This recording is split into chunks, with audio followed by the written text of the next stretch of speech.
दोस्तों नमस्कार। VK knowledge electrical में आप सभी का स्वागत है। दोस्तों आज की इस वीडियो में हम अल्टरनेटर के क्वेश्चन पर बात करने वाले हैं जो हमारी पेड टेस्ट सीरीज़ का हिस्सा है, जहां टेस्ट नंबर 79 हुआ है। दोस्तों वैसे अल्टरनेटर का हम एक टेस्ट पहले ले चुके हैं जिसमें 50 MCQs थे और आज के इस टेस्ट में दोस्तों 25 MCQs होंगे। सभी क्वेश्चंस को हम विस्तार से आपको समझाएंगे और कारण सहित आपको उसका उत्तर बताएंगे। इसलिए आपसे निवेदन है कि सभी क्वेश्चन को आप लास्ट तक ज़रूर देखें। यदि आपको क्वेश्चन पसंद आ जाए तो दोस्तों आप इस वीडियो को लाइक ज़रूर करें और आगे अपने दोस्तों को भी इसे शेयर ज़रूर करें। दोस्तों आप हमारे चैनल पर नए हैं तो चैनल को सब्सक्राइब ज़रूर कीजिएगा। साथियों आप इस तरह के टेस्ट देना चाहते हैं तो आप चैनल को ज्वाइन कर सकते हैं। सब्सक्राइब के पास ज्वाइन का ऑप्शन आपको मिल जाएगा। चलिए दोस्तों आज के क्वेश्चन से शुरू करते हैं। दोस्तों क्वेश्चन हिंदी और इंग्लिश दोनों में है, इसलिए आसानी से आप इसे समझ पाएंगे। उम्मीद है आपको क्वेश्चन पसंद आएंगे। यदि क्वेश्चन पसंद आ जाए तो प्लीज़ वीडियो को लाइक ज़रूर कर देना।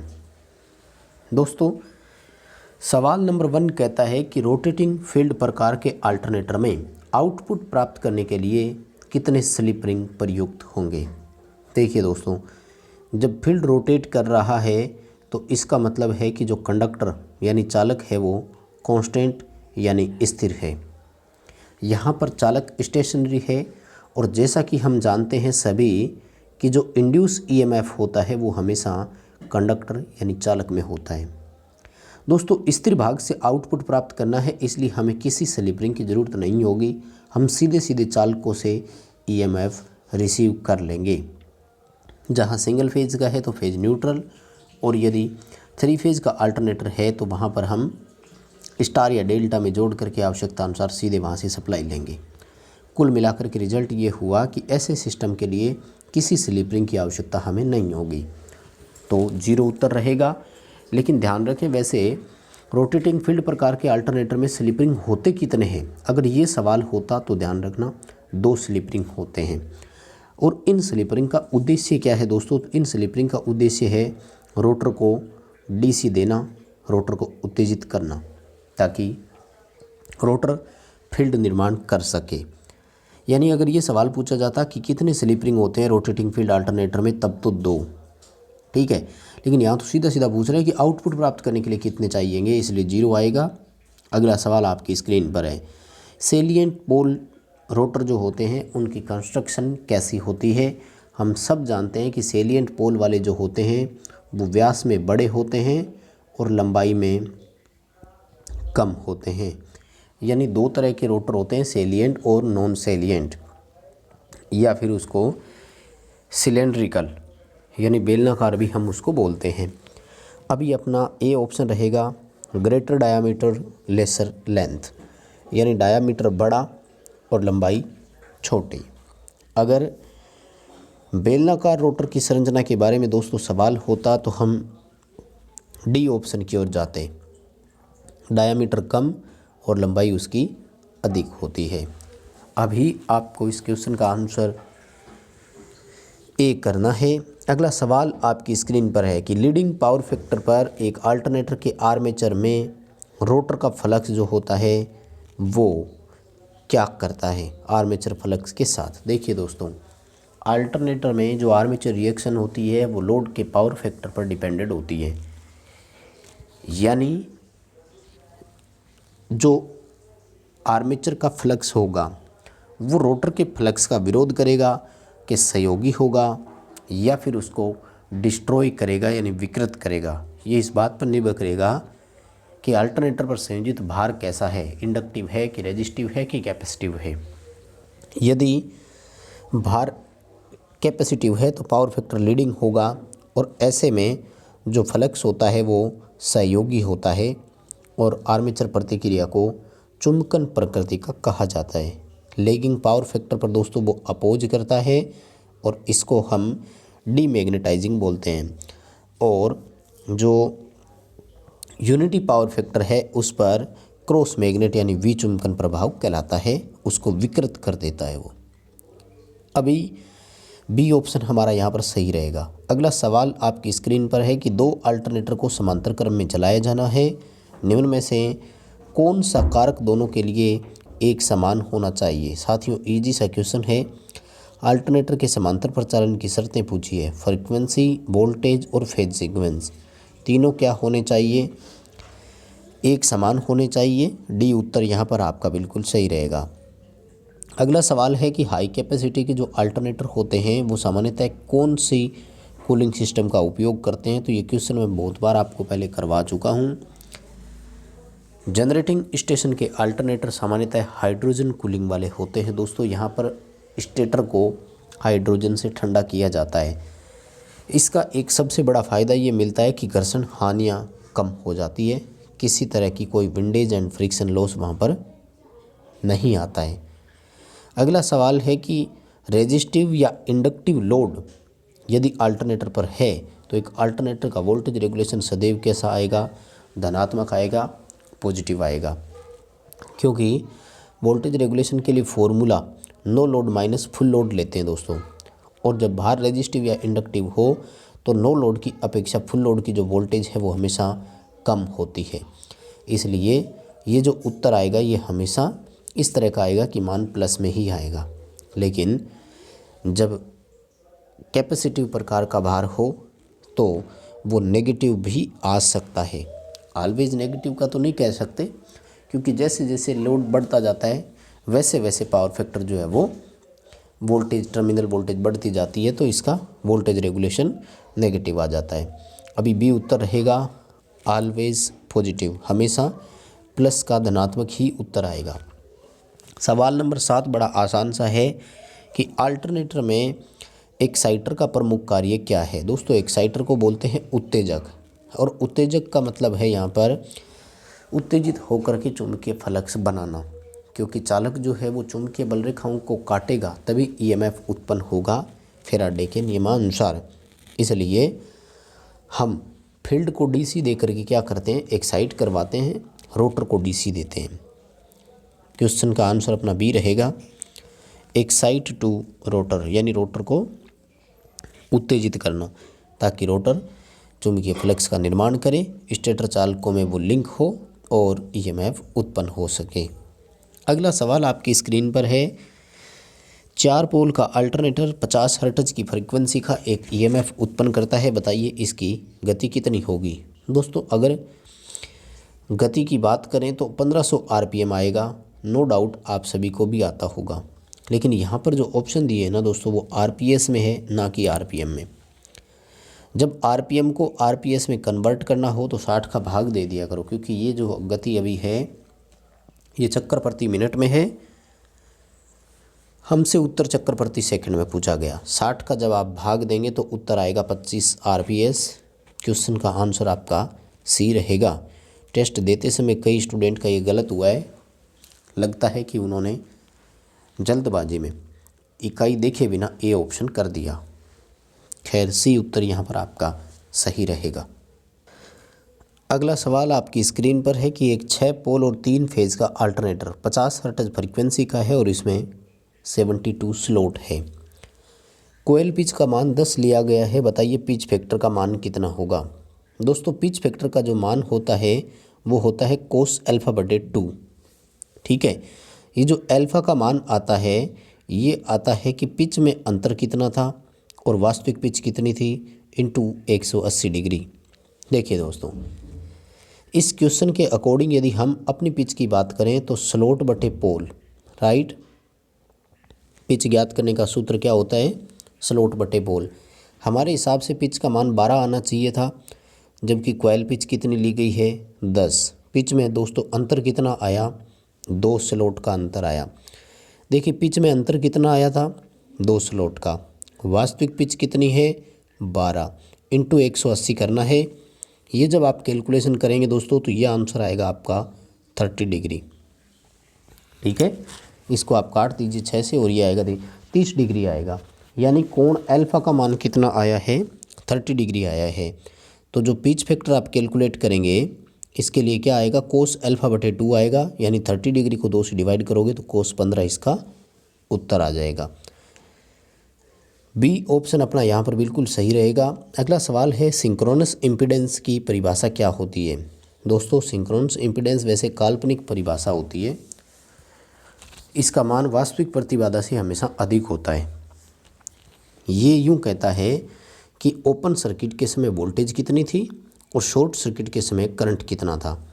इन दोनों का जो रेशियो हम निकालते हैं इसको ZS यानी सिंक्रोनस प्रतिबाधा कहते हैं, क्योंकि ओपन सर्किट की वोल्टेज मैक्सिमम होती है और शॉर्ट सर्किट की करंट मैक्सिमम, इसलिए ये मान मैक्सिमम आता है। वास्तविक प्रतिबाधा जो होती है वो एक्चुअल में कम होती है। तो अभी अपना ऑप्शन इसके लिए सी रहेगा। ओपन सर्किट की वोल्टेज और शॉर्ट सर्किट की करंट, इन दोनों का जो अनुपात होता है वो सिंक्रोनस इम्पीडेंस कहलाता है।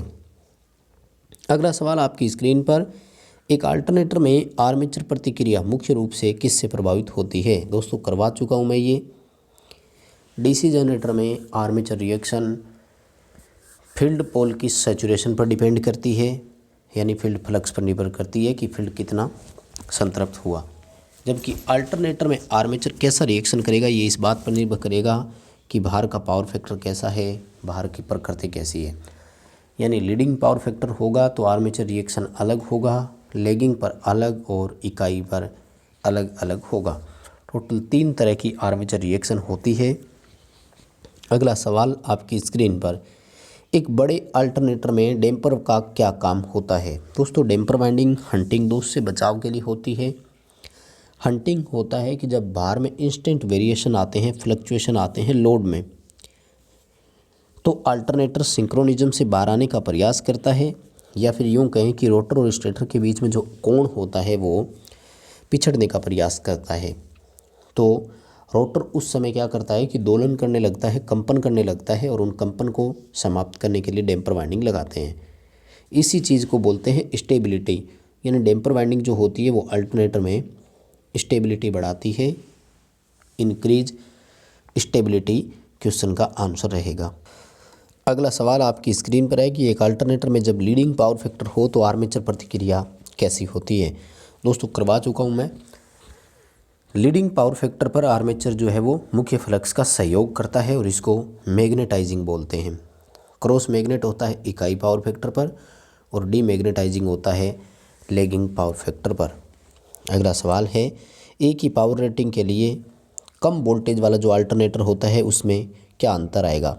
यानी अगर हम सिंगल फेज या 3 फेज की बात करें, या फिर हम जैसे बात करें कि 5 किलोवाट के लिए डिज़ाइन किया था हमने एक अल्टरनेटर जो 440 वोल्ट उत्पन्न करता है, लेकिन यही 5 किलो वोल्ट वाला जो है वो 11 किलो वोल्ट उत्पन्न करता है, तो जो 440 वोल्ट वाला है उसका आकार बड़ा होगा। यानी पावर रेटिंग अगर एक समान हो और वोल्टेज यदि कम उत्पन्न करता है तो वो अल्टरनेटर आकार में बड़ा होगा। अगला सवाल आपकी स्क्रीन पर है कि एक अल्टरनेटर में जीरो पावर फैक्टर जो मेथड होता है वो किस लिए काम में लेते हैं। ये वोल्टेज रेगुलेशन ज्ञात करने की विधि है दोस्तों, इसकी क्लासेज पहले से हो चुकी है। और भी कई तरह के मेथड होते हैं जिन पर हम पहले चर्चा कर चुके हैं। किताब आपको क्लास थ्योरी की मिल जाएगी, प्लेलिस्ट में जाकर आप देख सकते हैं। अगला सवाल है कि अल्टरनेटर में पोसियर विधि का क्या उपयोग है। तो ये भी वोल्टेज रेगुलेशन ज्ञात करने की ही विधि है, दोनों का एक ही उत्तर आएगा। अगला सवाल है कि हाई स्पीड वाले जो अल्टरनेटर होते हैं वो किसके द्वारा चलाए जाते हैं। तो स्टीम अल्टरनेटर और टर्बो अल्टरनेटर जो होते हैं ये हाई स्पीड वाले होते हैं। इनमें बेलनाकार रोटर होता है, 2 पोल इनमें काम में लेते हैं। वहीं हाइड्रोलिक वाले जो होते हैं वो निम्न और मध्यम गति के होते हैं। अगला सवाल है, अल्टरनेटर में निम्न में से कौन सी कॉइल ईएमएफ साइन वेव के सबसे ज़्यादा करीब होगा। तो देखिए डिस्ट्रीब्यूशन वाइंडिंग और जब शॉर्ट पिच कॉइल होगी तो उसमें मैक्सिमम साइन वेव होगा, क्योंकि हार्मोनिक्स जो होते हैं वो समाप्त हो जाते हैं।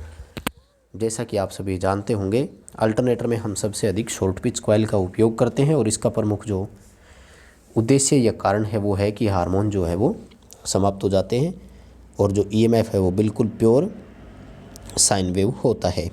अगला सवाल, रोटेटिंग फील्ड अल्टरनेटर में स्लिप रिंग का उपयोग किया क्यों जाता है।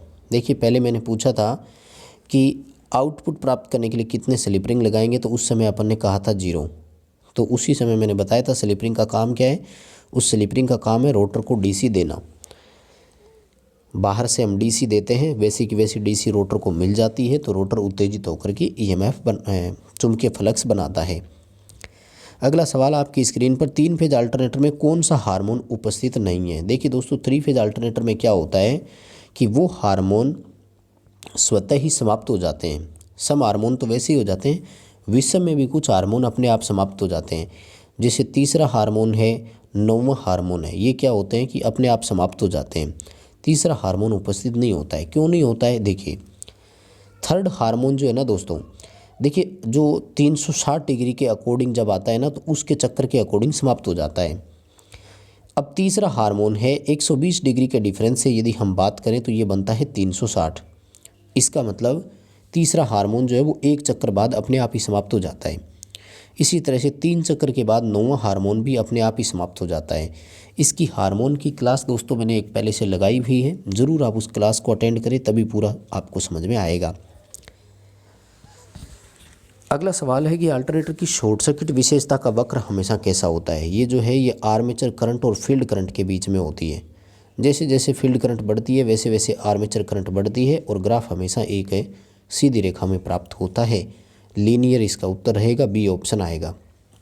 अगला सवाल, अल्टरनेटर की टर्मिनल वोल्टेज में वृद्धि होगी, कब होगी? जब भार इंडक्टिव हो या यानी लैगिंग पावर फैक्टर हो। क्योंकि दोस्तों जब लीडिंग पावर फैक्टर हो तो भार बढ़ने पर वोल्टेज घटती है, इसलिए जब हम लीडिंग पावर फैक्टर वाले भार को लैगिंग पावर फैक्टर वाले भार को जब स्विच ऑफ करेंगे तो टर्मिनल वोल्टेज में वृद्धि हो जाएगी। लैगिंग पावर फैक्टर में भार बढ़ने पे वोल्टेज घटता है, तो जैसे ही भार बंद करेंगे तो वोल्टेज बढ़ेगा। अगला सवाल है, जब दो अल्टरनेटर समांतर में चल रहे हैं तो उनका केवीआर लोड कैसे बदलेंगे। दोस्तों अल्टरनेटर में जो फील्ड एक्साइटेशन होती है ना, ये सिंक्रोनाइज होने से पहले तो वोल्टेज या ईएमएफ में वृद्धि करती है, लेकिन सिंक्रोनाइजेशन होने के बाद यदि हम एक्साइटेशन बदलते हैं तो ये अल्टरनेटर के पावर फैक्टर को बदलती है, और इस तरह के अल्टरनेटर को हम अनंत बस बार से संयोजित अल्टरनेटर कहते हैं। वैसे सिंगल अल्टरनेटर कोई हो तो उसका पावर फैक्टर बाहर पर निर्भर करता है, लेकिन दो अल्टरनेटर यदि सिंक्रोनाइज हो चुके हैं, या जनरेटिंग स्टेशन के अल्टरनेटर की बात करूं मैं, तो उसको अनंत अल्टरनेटर या अनंत बस बार से संयोजित अल्टरनेटर कहा जाता है। और ऐसे अल्टरनेटरों में क्या होता है कि जब हम उसकी फील्ड की उत्तेजना बदलते हैं तो उनका केवीआर बदलता है, यानी सीधा सीधा पावर फैक्टर को बदलते हैं। अगला सवाल है कि 5वें हार्मोन को समाप्त करने के लिए कोर्डिंग एंगल का मान कितना होना चाहिए। दोस्तों बड़ा सिंपल है, शायद मैंने पहले भी कई बार करवा दिया था इस क्वेश्चन को। सवाल इसके लिए होता है, बड़ा सिंपल सा है कि 180 डिग्री में आपको उस हार्मोन्स का भाग देना है, आपके पास कोर्डिंग एंगल आ जाएगा। यानी 180 डिग्री में आप हार्मोन का भाग दे दो, जितना उत्तर आ रहा है वो कोर्डिंग एंगल कहलाता है, और उस पर वो समाप्त हो जाएगा। 180/5 करेंगे तो आई थिंक आपका आंसर आएगा 36 डिग्री। ठीक है, 5वें हार्मोन को समाप्त करने के लिए कोर्डिंग एंगल 36 डिग्री होना चाहिए। ये क्वेश्चन मैंने बड़ी डिटेल से करवाया हुआ है, हार्मोन वाली क्लास जरूर अटेंड करें, आप बहुत कुछ समझ पाएंगे। अगला सवाल, अल्टरनेटर के फील्ड को जो वोल्टेज देते हैं सामान्यतः कितना होता है। जो एक्साइटर होता है ना, ये लो वोल्टेज वाला ही होता है। सामान्यतः डीसी का शंट जनरेटर होता है, 200 वोल्ट से भी कम वोल्टेज इसको दी जाती है। दोस्तों अल्टरनेटर के बहुत से क्वेश्चन पहले से भी अपलोड है प्लेलिस्ट में, जाकर के आप उन क्वेश्चंस को भी जरूर देखें। आज के 25 क्वेश्चन यही थे। क्वेश्चन पसंद आए हैं तो वीडियो को लाइक जरूर करें। दोस्तों चैनल पर नए हो तो चैनल को सब्सक्राइब जरूर करें। वीडियो दोस्तों को आगे जितना हो सके प्लीज़ आप इस वीडियो को शेयर कीजिए।